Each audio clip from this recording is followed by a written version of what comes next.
As we wrap up a week of fantastic programs, Teresa has brought so much to our program to make it so much better. My personal thanks, and thanks on behalf of VA Warbirds of America. Also a shout out to our Living History group who have demonstrated the uniforms of the period and the different services throughout the week. I thank all of you for being here. And as I said, this wraps up an amazing week of Warbirds in Review. Sleeping Dog Productions, this film crew you see here. Paul Bowen, our still photographer, the best in the business, has been here all week. And my thanks to Scott Guyett, who is our producer. He's a phenomenal videographer, great person. Thank you to all of them. And to Kyle Guyett, my right-hand man, who's a real cute little blonde, but I'll call her my right-hand man. I could not do this without Kyle Guyett. Thanks to David Hartman for being here as our moderator, our writer. Sam Bass as a moderator this week, and to all the aircraft owners and pilots and all the other people, volunteers who make this a unbelievable event, but it could not happen without the funding and the sponsorship of Fagan Fighters World War II Museum in Granite Falls, who gave us this beautiful Quonset hut behind us, and to Scott's Miracle Grow Company, our friend Jim Hagedorn, who owns a P-51 and enjoys flying here, but he enjoys paying tribute to our veterans and supporting what we do. So to all of them, I say a big thanks, and to this program, it's fitting that we end the week on a high note by honoring the Tuskegee Airmen and their story. The red-tailed Mustang you'll see here, they'll be talking about that airplane and their story here in just a few minutes. But for now, let's lead this off with the video that you'll see on the Jumbotron. And thank you again. Clear.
In early 1940, a group of engineers at North American Aviation in Southern California sat at their drafting tables with pencils and slide rules in hand and started designing a new fighter aircraft. Just 120 days later, they test flew the prototype of their creation, the P-51 Mustang.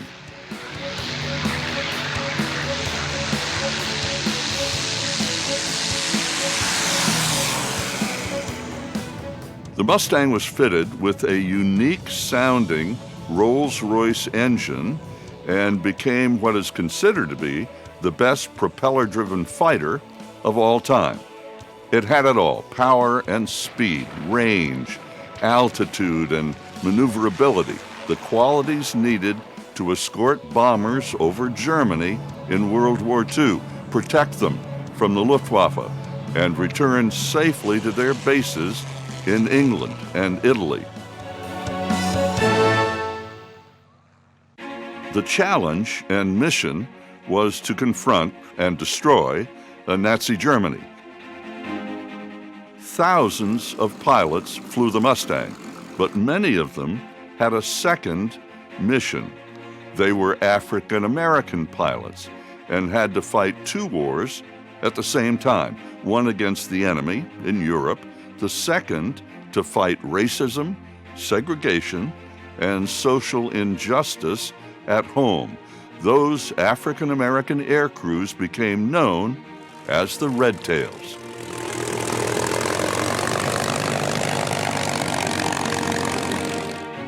Blacks fighting for America was nothing new. Thousands fought on both sides in the American Revolution.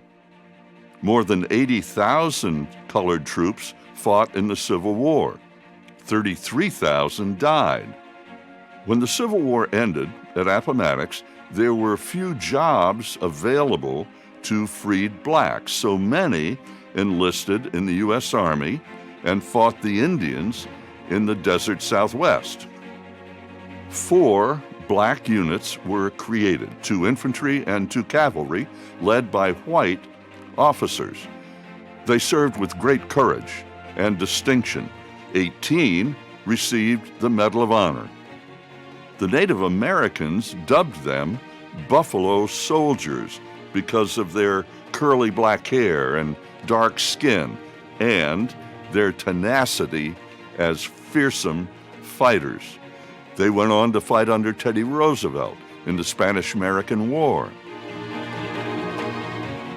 And when the United States joined the fight in World War I in 1917, more than 350,000 colored troops fought with America's allies in Europe, still in segregated units.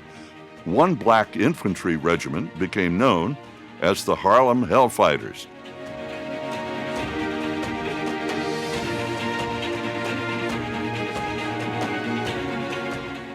And 171 of those soldiers received the French Legion of Honor for distinguished, meritorious service.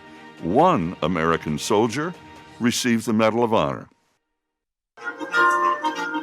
On February 19, 1919, after the war ended, the returning units marched up Fifth Avenue, and when they reached Harlem, the marching band broke into playing ragtime.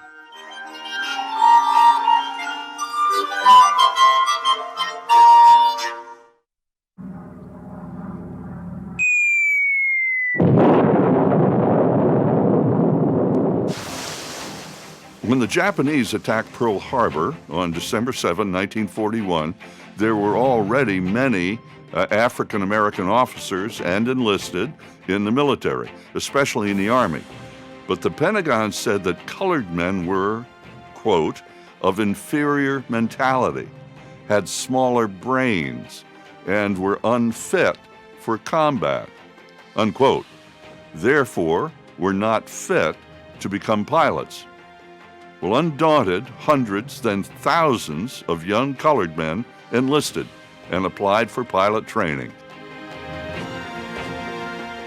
The government finally relented and created pilot and crew training for African Americans at Tuskegee Army Airfield in Alabama, near the Tuskegee Institute, which had been created by Booker T. Washington. By war's end, the program had produced nearly 1,000 fighter and bomber pilots and 14,000 navigators, bombardiers, and support staff. 4 squadrons of P-51 Mustangs became the most famous of those crews.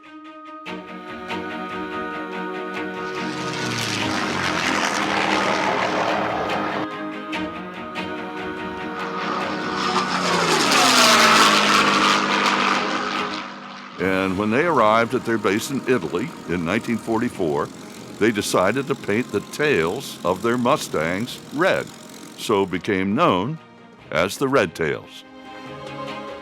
That group, the 332nd Fighter Group, served with great distinction, flying bomber cover and attacking Nazi targets in Germany, Austria, and the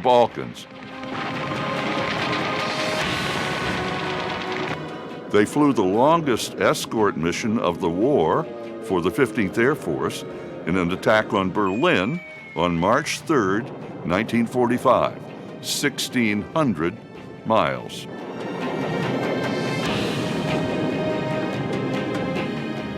In all, Red Tails flew a total of 1,578 missions, destroyed 112 enemy aircraft, and lost bombers on only 7 missions.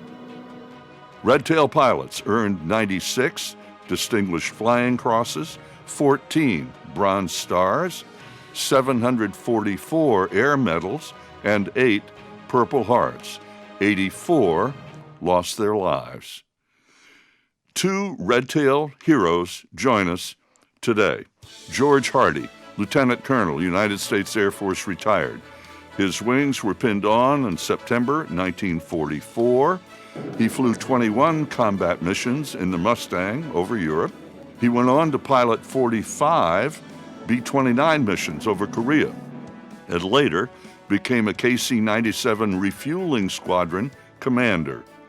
In Vietnam, he flew 70 missions as aircraft commander of the AC-119 gunship. He retired in 1971. Hardy is a command pilot. His decorations include the Distinguished Flying Cross with Valor, the Air Medal with 11 oak leaf clusters, the Commendation Medal with an oak leaf cluster, and more.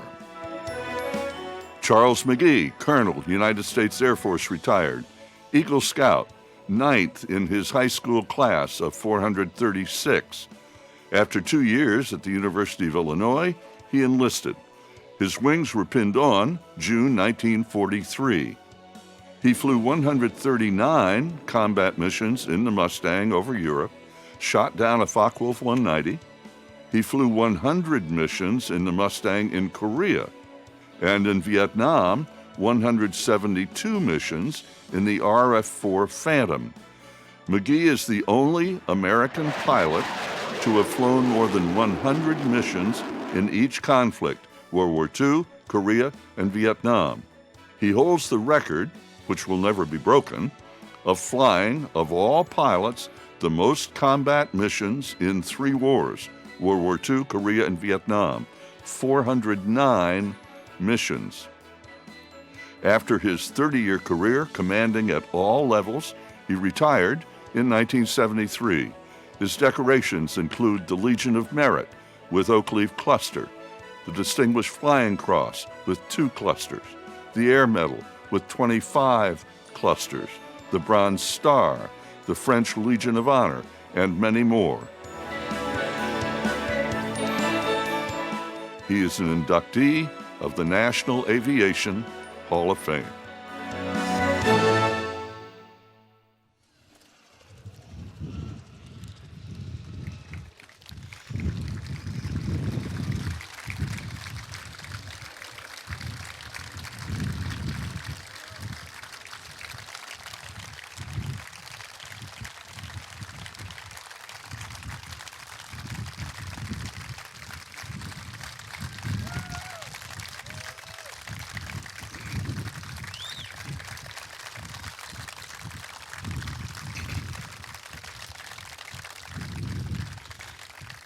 This is Colonel McGee, and that's Colonel Hardy. So thank you, everybody. Afternoon, gentlemen. Welcome back to Oshkosh. Thank you. Thank you so much. Charles, December 7, 1941, the day, of course, Pearl Harbor was attacked. Where were you on that date, and what do you remember about that day? What I remember, I had gone home from school because of my birthday, but I was also with the Coleridge Taylor Glee Club, leaving Gary, Indiana, going to sing at an evening program in South Chicago. A few minutes after 4, we heard that message. What birthday was that for you? Oh my goodness, you challenged me to remember my math. 22. 20, well, to be 21, I think then, because when I got into the service, I was 22. 22. Well, it gets to the point, and we might as well get this out of the way right now. This December 7th, he'll be 100.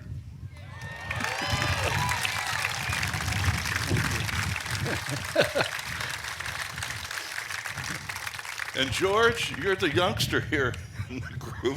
I'm only 94. 94. Yeah.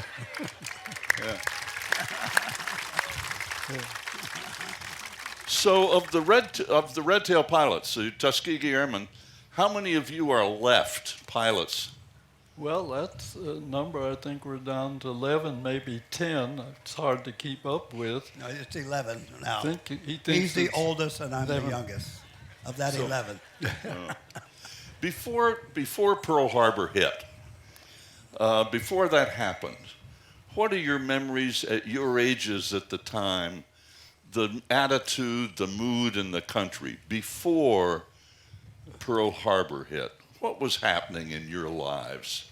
Well, all I can remember is that I had parents and grandparents that go to high school, go to college, and really wasn't aware of that 1925 war college that said I was a subspecies of the human race. Yeah, right. But George, what do you recall about what was going on in the country? What were you doing then? Well, I was worried. I was in high school, say. And in 1941, I was a senior in high school. And the thing I remember was on December 7th, on Sunday, I was upstairs doing my homework. And I had the radio on low so my mother wouldn't hear it, to the Eagles football game. And they interrupted it to mention that Pearl Harbor had been attacked. I didn't know where Pearl Harbor was. But that's how I heard about Pearl Harbor. So what happened in the days that came? What happened around you about attitudes about what was going on in the country? Well, for me, the country had come out of 10 years of depression and the declaration of war to support our allies in Europe and the Pacific.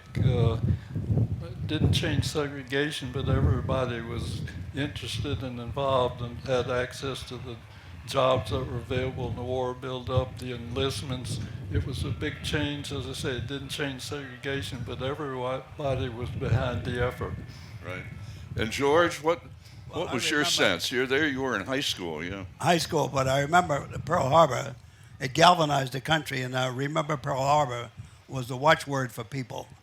And everybody wanted to do their bit. In fact, I was in high school, and some of my classmates were 18 enlisted in the service before they graduated. That is, they'd graduate, then go in, but they enlisted first because everyone wanted to join the Army or the Navy to fight the Japs.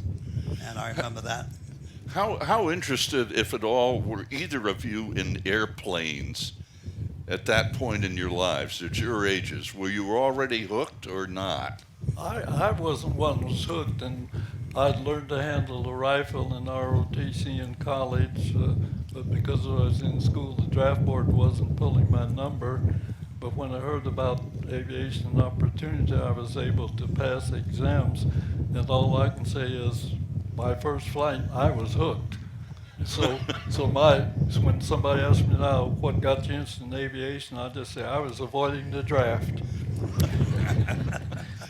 George, did you love Well- airplanes as a kid or not? Well, I built model airplanes because at the time with the rubber band, you wind them up and they fly. I did that, but I didn't intend to be a pilot.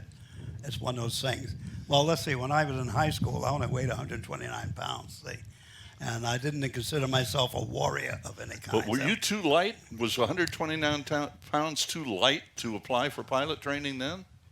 By the time I applied, I was 131. Oh, So actually, I turned 17 the same month I graduated in June of 42. And it was in 43, the Army said if you're 17 and a high school graduate, you can take the exam. yeah. So on St. Patrick's Day in 1943, I passed the exam and physical. I was sworn in as a private. And they sent me home until I turned 18 in June. And then I got orders to report to active duty. And that's it. And when you went to active duty, though, then did you apply for pilot training at that I point? applied for pilot training at Tuskegee. Right. And so I went to Keister Field for basic training, then to Tuskegee in September of 43. Right. And to actual pilot training. starting in December 43. Right. You started to say something, Charles. Well, I was going to say that it was just happenstance that I got into the flying. But as you say, after the first flight, I was hooked and knew I made the right decision. So how did you get to the pilot training if it wasn't something you were really going after? It's interesting, I had passed the exams to qualify and sat back waiting to be called. And this was April of 42. Didn't get called until October. And it's interesting, I'd met a young lady on campus, and over time we decided to get married, got married on Saturday. Monday morning's mail said, report. Was that Kitten? Well, her name was Kitten. That's why on my airplane, I named my airplane Kitten. But I also said my crew chiefs kept keeping that engine purring like one, so painted on both sides.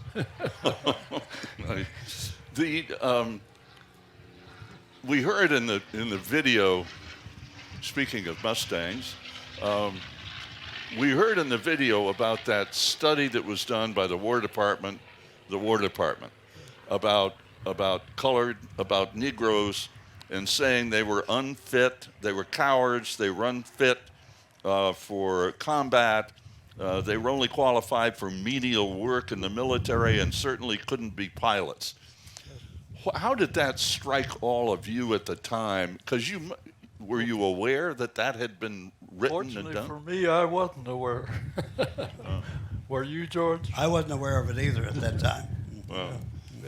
But you applied for pilot training, knowing as you did your life of segregation and injustice and all of that. And what were you both thinking about what it would be like when you got down to Tuskegee in the South? For me, it was the first trip south, and that was an eye-opener for sure. But fortunately, when I went through in 43, I had classmates that let us know where you can buy gasoline, where you shouldn't go, and in town and that type of thing. So it helped that we had classmates who had grown up in the South and kept us from, who at that time were Northerners, kept us on the right track so we didn't get in trouble. How much, George? Where did you grow up? I grew up in South Philadelphia. So also a Northerner. So, To what extent were you exposed to all of the segregation business and justice when you were growing up? well, Philadelphia had areas of racial density in certain areas. And when I went to school, I went to one block to the west to an elementary school, all black, the teachers, the principal, and the students. Then junior high school, I went 2 blocks east, and 1 block north, and was practically all white at that school, depending on the neighborhood you were in. Then I went to South Philadelphia High School, which is south of me, and a class of 281, only 4 African Americans in it. So it varied growing up. Right. But that's the way the city was distributed as far as races were concerned. Right.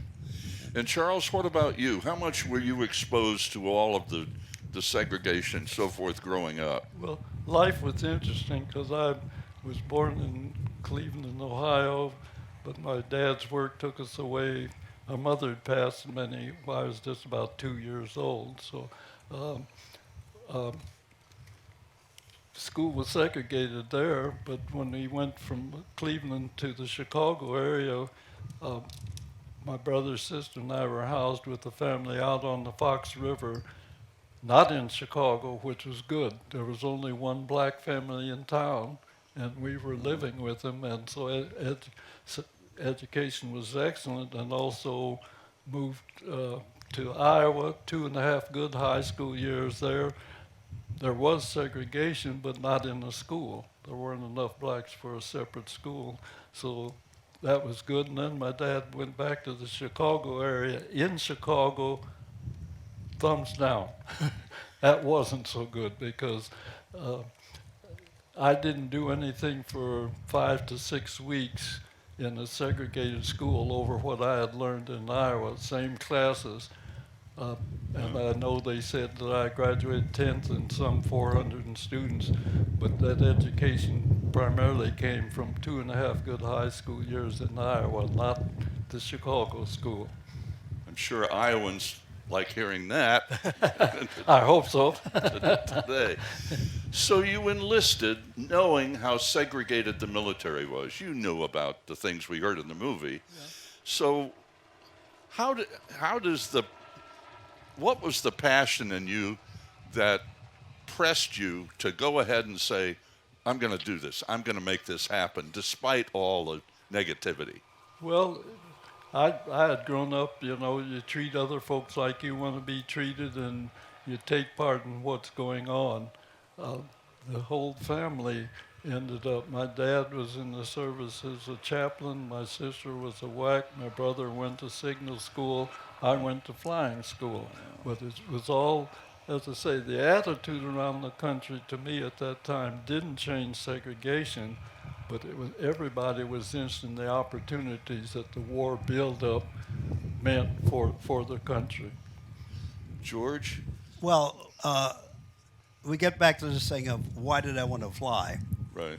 And one of the things that impressed me was the Battle of Midway. You know, the capital ships were hundreds of miles from each other, and the planes made a difference. They ended the battle without the ships coming close and won. We won on that. And in fact, that was the start of the downfall of battleships too, because of planes. And that inspired me to an extent to fly. And in 1943, when I thought about flying off of a carrier, but the Navy wouldn't take Afro-Americans as pilots, but the Army and the Navy in 43 said, if you are 17, I went to the Navy first. I passed the exam, and they realized who I was, and they failed me on my physical. I said, well, what did I fail? It was my teeth, they said. My wisdom teeth weren't in fully. I went to the dentist and said, nothing's wrong with your teeth. Now, here, these are all my original teeth in my mouth now, say, in the Navy. So then I went to the Army on the 17th of March, and I passed the physical and the exam, and that's it. So how much... But it shows the racial problem in the Navy at that time. Yeah. How much did your parents' values affect your values and your attitudes about realizing you could make whatever you wanted to make out of your lives? What was their influence? Well, to me, as I say, I was glad to have parents and grandparents that said, get an education. In other words, go to high school, go to college, because then you're prepared to walk through doors that open. You don't want to go up to the door and knock, and the door opens and say, oh, but you're not qualified. Right. George? Well, the thing is that although segregation existed, my parents still felt this was a land of opportunity, and you can make it if you try hard enough. And they encouraged me. Of course, my mother didn't want us to go to war, but there were 7 of us in the family. My older brother had gone in, and so I went in too. Right. But it's something she had to live with. So you get down into the South, right, at Tuskegee. How much of that was an eye-opener for either of you in terms of how you were treated? Well, it was certainly an eye-opener because you were facing things that didn't exist, at least, as I say, where I grew up. And even though I went to the University of Illinois, there was some segregation in town, but the school was open. The opportunity was there, and so it was good to be able to take advantage of that. At the time, and as mentioned earlier, wasn't aware of some of the attitudes that existed, or those that were saying you can't do something. Right. George? Well, when I went into service in 1943, and I actually entered active duty on the 13th of July, 43, I met 2 other fellows from the Philadelphia area who were going to Tuskegee. And the 3 of us were put on a train to go to Biloxi, Mississippi for basic training. And they gave us Pullman tickets all the way, which was unusual.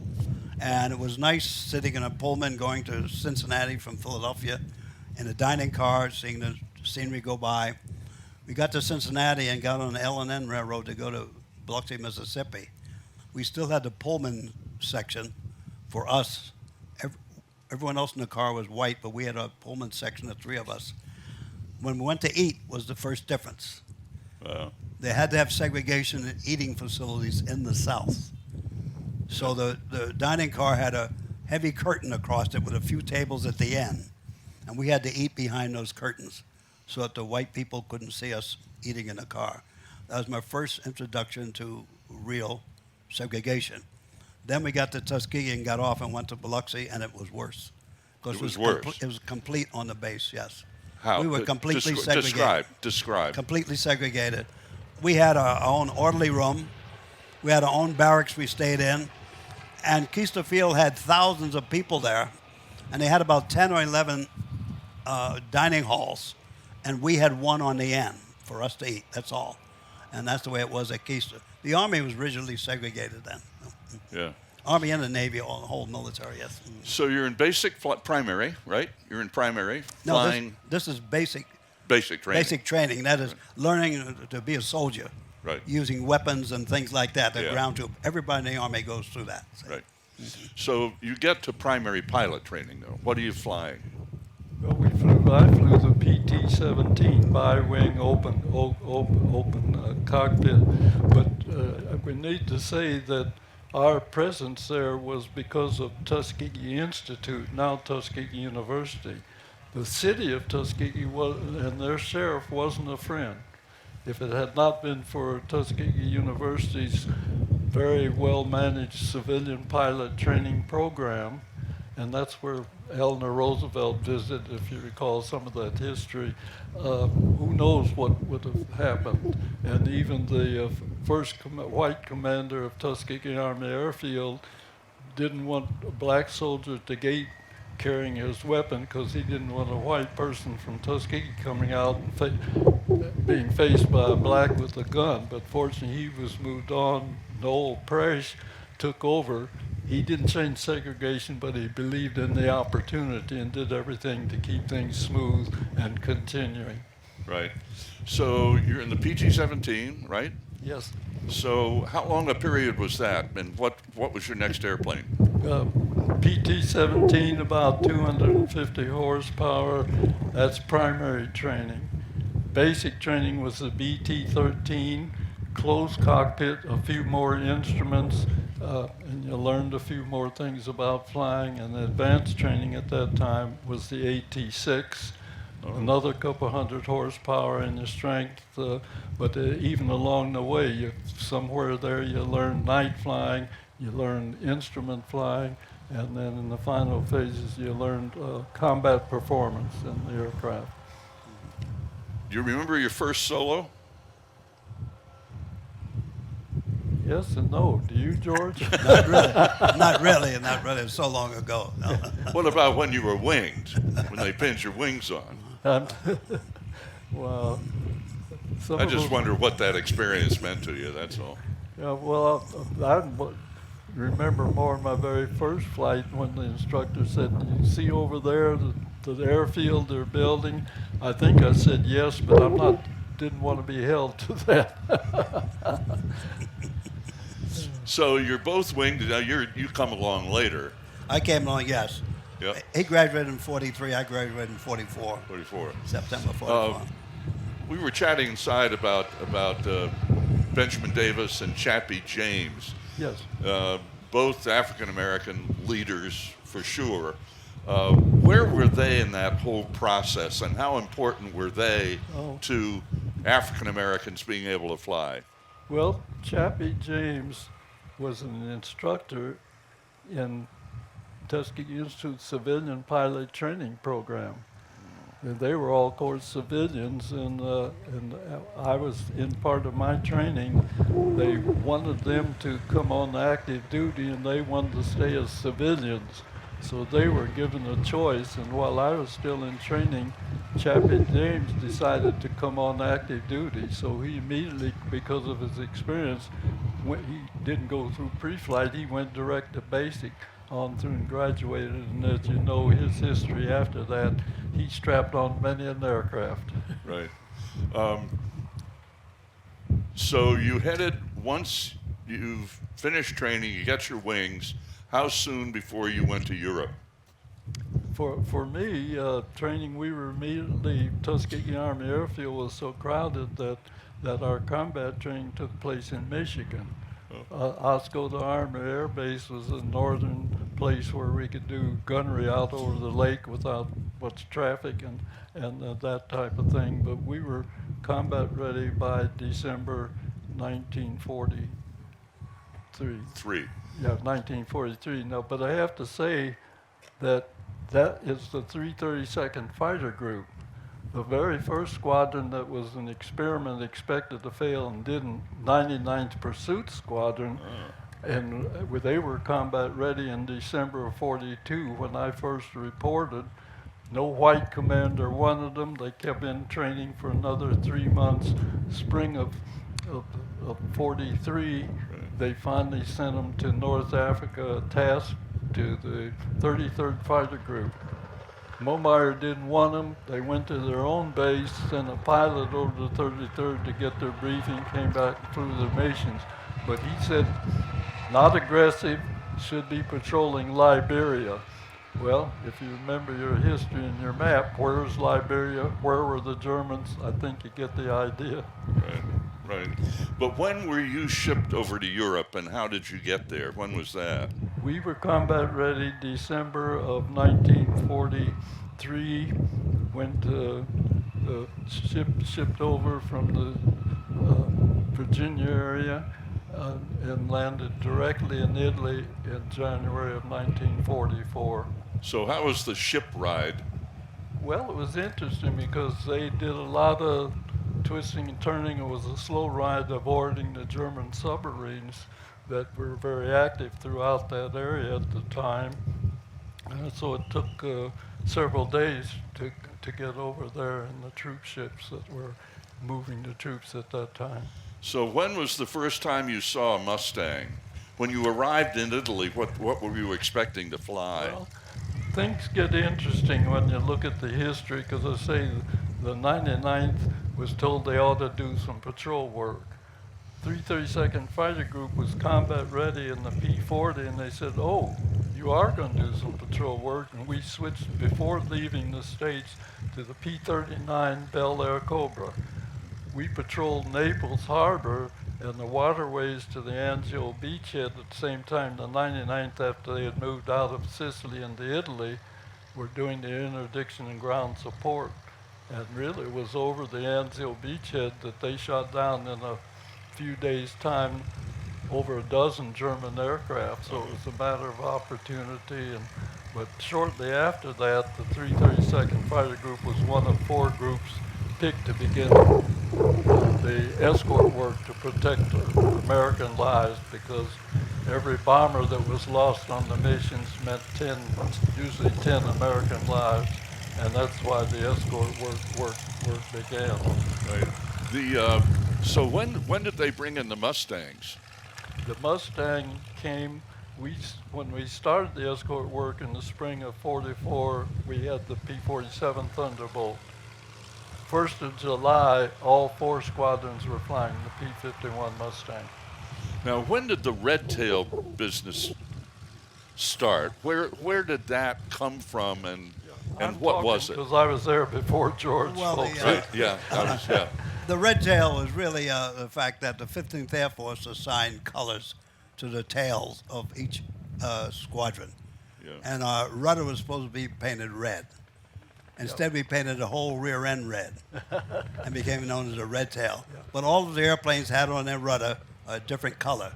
So you could Was that by find them in the squadron air. or? Well, by groups. the key was that 15th Air Force wanted the bombing groups to know that these aircraft suddenly showing up are there for protection, not German.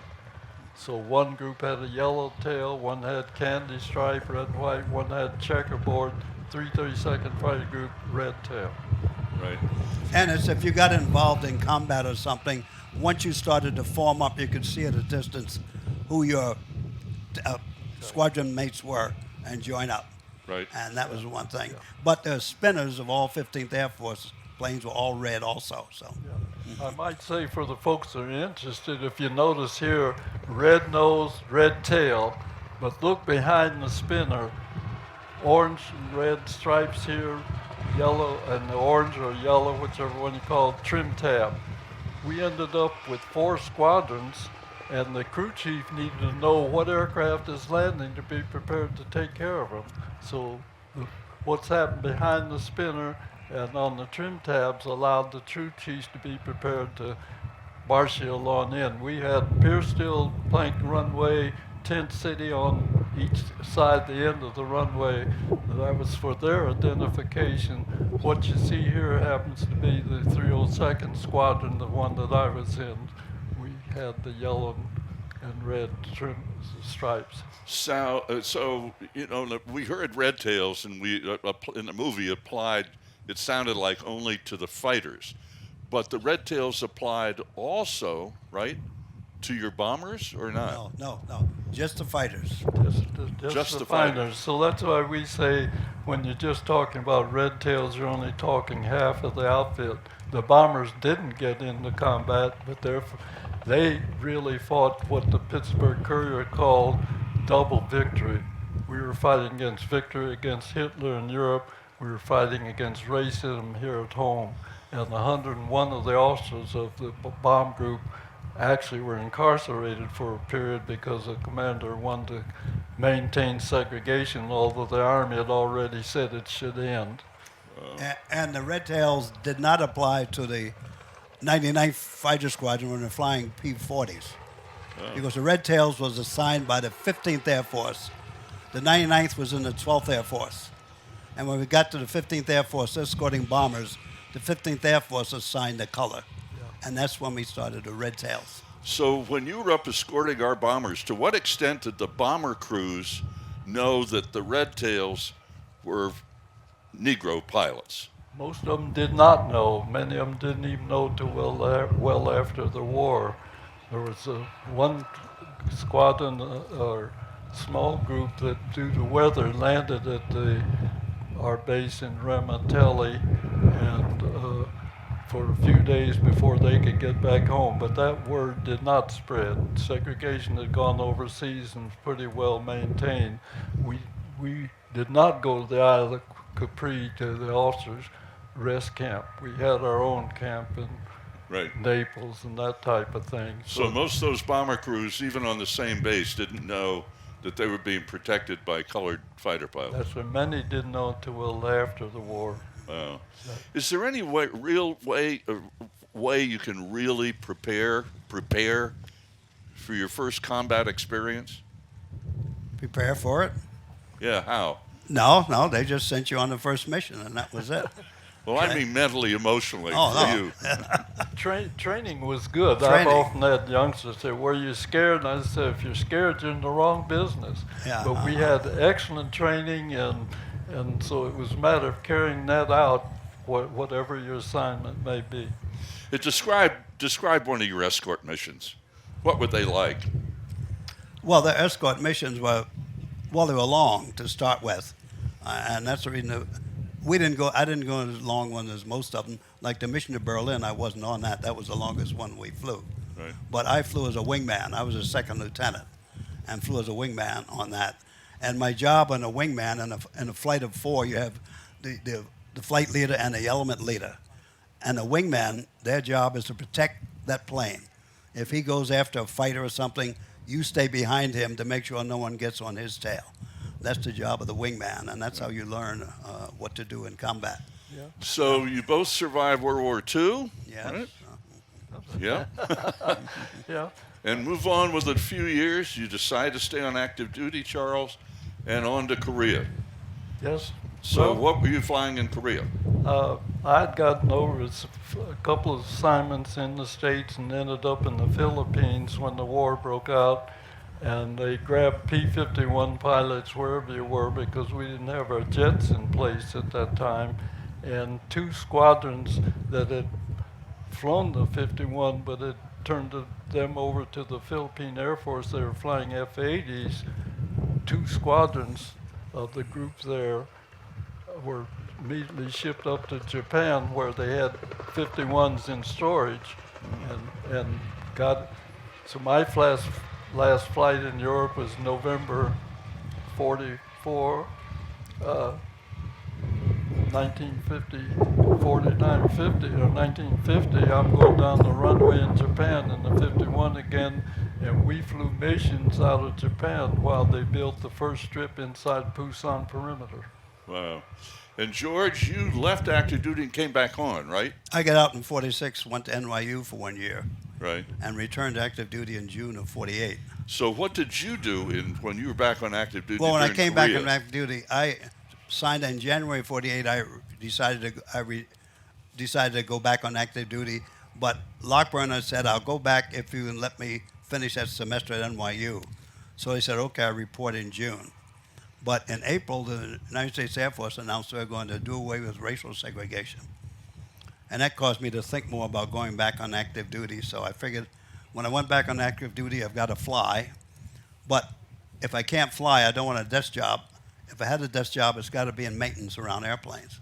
Yeah. So I decided when I go back, I'll go into maintenance. What can I do? I know nothing about engines. In fact, when I finished flying, I had never driven an automobile. So I didn't know anything about engines and things like that. So I decided to go into electronics because when segregation took place, integration, I wanted to fly the all-weather fighters, and I knew they had radar. So I asked to go to radar school, and they approved it, and I went there in September 50 for 50 weeks and came out knowing everything about radar, how to operate it and how to repair it, things like that, and I became a maintenance officer. So, and you were but you went to Korea, yeah? Well, what happened was racial integration took place in the end of June 1949. The 332nd was deactivated, and within weeks, everyone at Lockburn received orders, Air Force bases all around the world. Well, I was still in school. I graduated in August, and I was shipped to the 19 Bomb Group on Guam as a maintenance officer, a B-29 outfit. And so I supervised the maintenance of electronics and long-range navigation equipment, but as a pilot. So I demonstrated I could fly the B-29. So in 1950, I was put on a flight crew, combat crew, and I flew that. I still had my day job, but I flew as a co-pilot. And when the Korean War started, we moved from Guam to Okinawa, Right. and started flying out of there. But the lesson, never give up your day job? Is that- That's right. I had somewhat the same experience because just before integration, they said you need to do something else but fly, besides fly. And I also chose to go to weather school and intelligence. I went to the maintenance course, officers course, and those, like George, much of my career then, although I actively flew 27 of my 30 years, many of my assignments are in the materiel and maintenance support. Oh. Now, you flew, what, 100 missions in Korea in the Mustang? In the Mustang, 100 missions, and then chose to go back to the Philippines to enjoy my overseas tour and got my first jet experience. What was that like? Oh, wonderful, because you could go, we didn't have that much thrust at the time. You could hold the aircraft on the ground with 100% power, but release and be up at 20,000 feet a couple minutes later was a real thrill. But What was the jet? What? The F-80 Shooting Star, and also it's my first chance to be a command, and I commanded the unit for 2 years.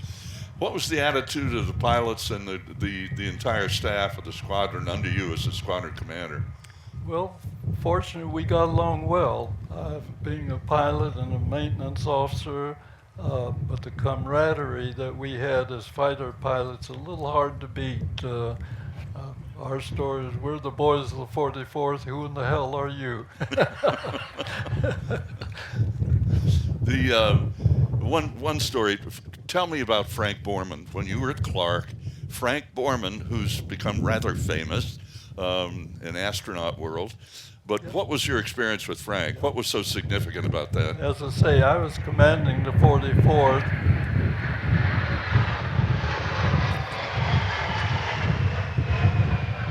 Frank was a second lieutenant and had been assigned in the command.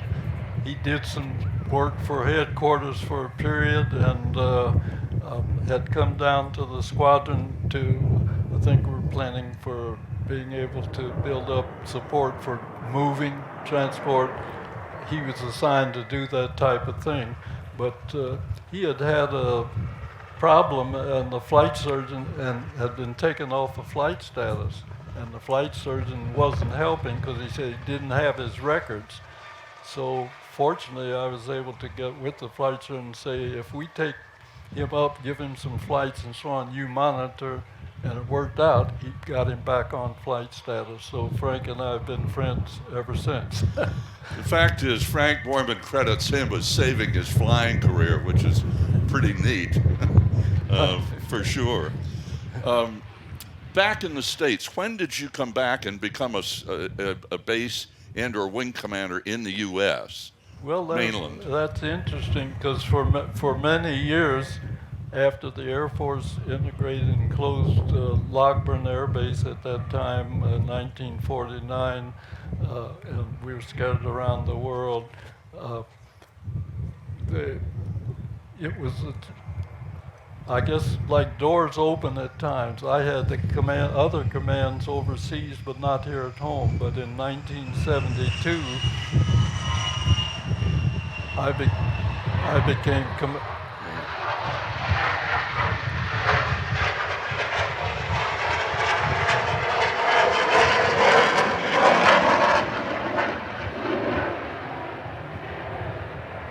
Would you like to go up and fly that? That's a great sound, but we can't compete with it. Right, exactly.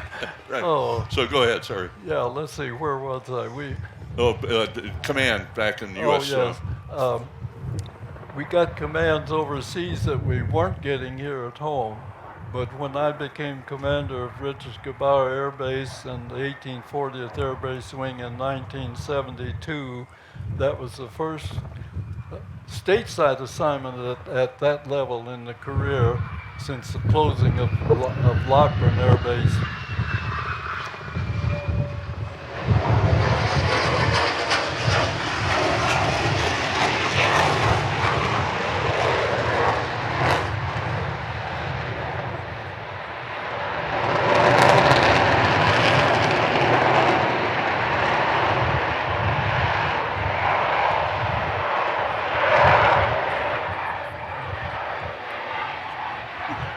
Well, that was the Air Force attitude, and of course they led the country in the integration of military facilities, but used people based on training and experience and where needed, not their happenstance of birth, and using their money the right way, because segregated base limited them the ability to sign and grow like they wanted to.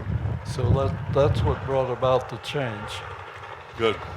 Let's wait a second. We're about to be jetted again here. Just 1 second. F-22. I think. Yeah.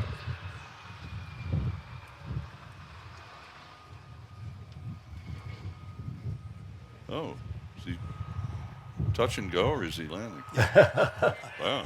Yeah. It may be landed. Yeah, that'll be darn. Go ahead. You started? No, I finished, I think. Oh, that's good. But on to Vietnam. And you had all this experience as a commander here in the stateside, and then Vietnam hits. What was that assignment when you get a command assignment there? Well, I always liked working with people, and of course my experience besides just flying in the material and support area was a great opportunity, and one that I enjoyed because I liked people and the attitude of accomplishing the mission. Focus was there, couldn't beat it. How'd you like flying the F-4? F-4 was fine, but you know, technology is what it's all about. I got F-16 ride after I retired, and somebody said, "How do you compare the F-4?" I said, "You don't." But again, technology is the key to our advancement program, and I think unfortunately too many of our schools aren't giving that knowledge to our youngsters to be prepared for the future. Amen. George, Vietnam, you had earned, what, two engineering degrees by this point? Yes, I got 2 engineering degrees in the service. Yeah. But you're back on that. You're back in the combat Well, they zone needed and- pilots in 119, which is an obsolete airplane, but they made a gunship out of it for Vietnam, Yeah. and they looked for pilots. And I was lieutenant colonel then. I was returned to the cockpit. Right. Now, I hadn't flown for 7 years. I was still drawing flight pay, but they said I must be ready, and so I got refresher course in 119 in end of 1969, and got combat training at Lockbourne Air Force Base, still Lockbourne then, and ended overseas with my combat crew in the 119 gunship. Our base was at Phan Rang in the southern part of South Vietnam. But when he got there, they took my crew away from me and gave it to a low-ranking officer. Now, all the airplanes, the squadron was at Phan Rang, but all the airplanes were at 2 forward operating locations, one at Udon, Thailand, and one at Da Nang. And I became the commander of the detachment at Udon for about 3 months, and then I moved to Da Nang. And that's why I served as commander of the detachments over there, 119th gunships. And it was a good gunship, I thought. We had 4 miniguns out the side, but 2 20-millimeter Gatling guns, that's 6 barrels, firing a large 20-millimeter shell. And they could fire up to 100 shells a second out of those 6 barrels. And we had 11 people on the crew, and the person who fired the guns was the pilot flying the airplane. Of course, you had the guns were fixed, and you had to aim the airplane. So the pilot had a gun sight right here, and you had a crosshair with the guns were bore sighted out so many yards out, and we'd fly at night, and the infrared operator would pick up targets, trucks basically, and his crosshair would show up there, and the pilot had to get in the firing circle. If the firing circle was right, all shells would be, as you go around, in this area right here. And they would destroy any trucks in that area. And you have to get in what they call the firing circle. And the co-pilot had to maintain altitude, whereas the pilot kept the circle going and only gave 1 or 2 second bursts on the guns, because that's 100 rounds a second thing. And that could get any truck if you were aimed properly. Charles, you look back on your Air Force career. What has this meant to you? Excuse me, to George. Well, it meant a lot. Well, my career is, I had 3 careers in the service. As a pilot, then I got maintenance, and a good portion of my career was maintenance when I got to SAC, Armament Electronics Maintenance. And I worked in maintenance on B-36s, which is the biggest airplane we have had. And then I went to Limestone, Maine, up there, but from there in 55, I went to Institute of Technology for 2 years and received a Bachelor of Science in Electrical Engineering. And then I went to Japan for a good tour of 3 years, and then to New York, Plattsburgh, where I became a commander of an Armored Electronic Maintenance Squadron, and that's when they took me off flight status for. Right. I got my flight pay, but I had to be ready to go back.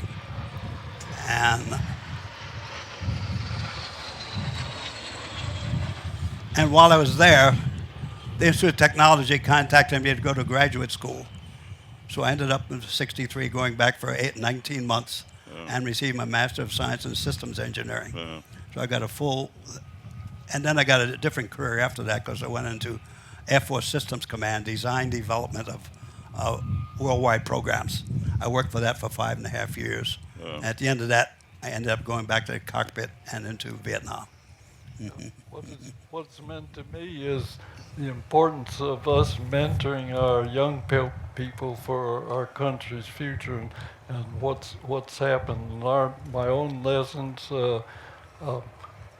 my son had when he was graduating, his mother was told that he might make a good truck driver. Well, he went to college, got an aerospace engineering degree, is retired Continental and other.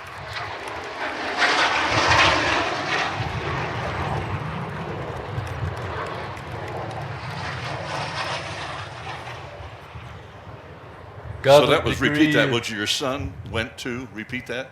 My son was told Second. he'd make a good truck driver, but he got an aerospace engineering degree became an airline pilot after some Air Force service, retired with over 31,000 hours, and now is an instructor for Boeing and the Dreamliner, the 787 and 777. But part of that experience, I can remember when I wanted to get out of military flying and go commercial, they didn't want me or women. It took some lawsuits to change that, but by that time I kept getting good assignments, and I say was still flying, so it's thing. But I think what's important and what I gained from that is that how we mentor our youngsters for our country's future, and we need to all be about that. Ladies and gentlemen, Charles McGee and George Hardy.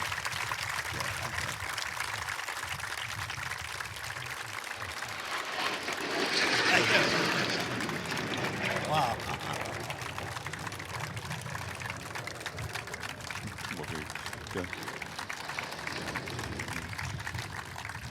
And please welcome Sam Bass. He's got 35,000 hours and 50 years of safe flying behind him, and Alan Miller, who's a Mustang guy. And Sam, you're up with Alan, the guys. Now, hold this up close to you, man. Alan, you fly this airplane, P-51, that says it's a C model. Just tell us what's the difference between an A, B, and a C, and a D. Well, the A model was the first model. It had the Allison engine, and the aircraft just didn't perform that well with the Allison. So then the B and the C model look identical, just like this. They were built in two different locations. That's when they introduced the Merlin engine. That's what gave the aircraft its performance, where it could go deep into Germany and escort the bombers. The D model is sort of the iconic Mustang that everyone's used to. You see the majority of the Mustangs here have that canopy that you can see out of. So if you look at this beautiful airplane, the C model, you see we call it a fastback. It just slopes down behind the glass. And these guys, some of them have told me that it was about 5 or 7 knots faster the C model was than the B model. But the thing I don't like about it is you can't see out of it as good. A D model, you've got great visibility. This airplane, you can't see quite as well. Okay, give us a little the specs on this, the engine horsepower, range, whatever. Of course, has an extended range. Yeehaw. 1,490 horsepower, 1,650 cubic inch Rolls-Royce Merlin. They were built in the United States by some of the car manufacturers. The airplane's never exceed speed is 505 mile an hour. Depending upon the configuration of fuel, this one's got a little jump seat where the fuel tank was behind the pilot. They also carry drop tanks, so depending upon how much fuel they had, but they were the first ones that could go all the way deep into Germany with the bombers and stay with them. Part of that's because of the engine, this slim frontal area compared to an air-cooled engine like a P-47 has a lot more drag. The laminar flow wing, which is really, really nice, and also this scoop under the bottom, that's where the coolant system is. So it's just like your car. It's got a radiator, liquid coolant, and then the exit door in the back, and it was a genius design. Created about 150 pounds of thrust, the hot air exiting out the back of that, in addition to what the engine did. So an amazing airplane designed by North American. What was a typical armament you'd have on the airplane? This one's got 450s, and the D model has 650s, and they would sometimes carry bombs. If you look at some of the D models out here, they have shackles underneath the wing. We've got a C model over there that's actually got beer kegs underneath the wing that they used to cool the beer. Oh, yeah, we saw that. Yeah, that's not quite standard. But. Well, out of all the airplanes that were built, approximately how many are still flying over the world? I think there's probably around 150 flyable Mustangs, probably 15 or so of the B and C models. They're pretty rare, and 1 or 2 A models. Okay, now this particular airplane, give us a little history of it as far as its restoration and the paint job. Okay, it's pretty much a volunteer effort. Redtail.org, you guys can go online there and learn a lot about this airplane. But we have a 53-foot travel trailer that goes around the country, tells the story of what these wonderful men here went through during the war and after. And we try to inspire children with that. We go to schools and air shows. The airplane's very original inside. We've got a couple updated things in it. It's been through a lot of trials and tribulations, but we use the principles that we try to instill with these children in the schools: rise above, aim high, don't quit, those types of things, and we keep it going as a volunteer organization. obviously you don't do this for a living. You're a Delta pilot for a living, so this is a love of flying these airplanes. And tell us just, basically you've done it right now, what it means to you to fly these to these different events and have the people come up and look at it. A lot of it's education to remind the younger people what these gentlemen and others did for us, not just the pilots, but the ground crew as well. The sacrifices they made during the war, the freedom we've got now, and how we need to protect it. We're trying to use the example of them to tell the children, give them some good role models. Some of the highlights are when you get to take one of these guys up flying. Harry Stewart, he's here at the air show. James Harvey's here at the air show. They both were two of the three guys that won the 1949 Top Gun competition. And the entire thing was swept under the carpet by the Air Force. I flew Harry in Atlanta about 3 years ago, and it was incredible. He flew the hell out of the airplane. It was amazing. I had to rein him in a little bit, but he was fantastic. And we came back, and I think both of us teared up a little bit. It was incredible. And Alexander Jefferson's a good buddy of mine. He flew his last flight ever in a Mustang over his hometown of Detroit in the back seat of this. So that makes all the time we spend on the road worthwhile. Must be kind of like riding a bicycle. You never forget, right? These guys don't forget. No, they You know, don't. they hadn't flown in 30 years. They, And you put them in they the could back probably and they get fly. it in and say, well, that instrument doesn't belong there. It belongs down here. Exactly. Yeah, we Well, can't Alan- turn our back on them because they'll get it fired up and go. All right.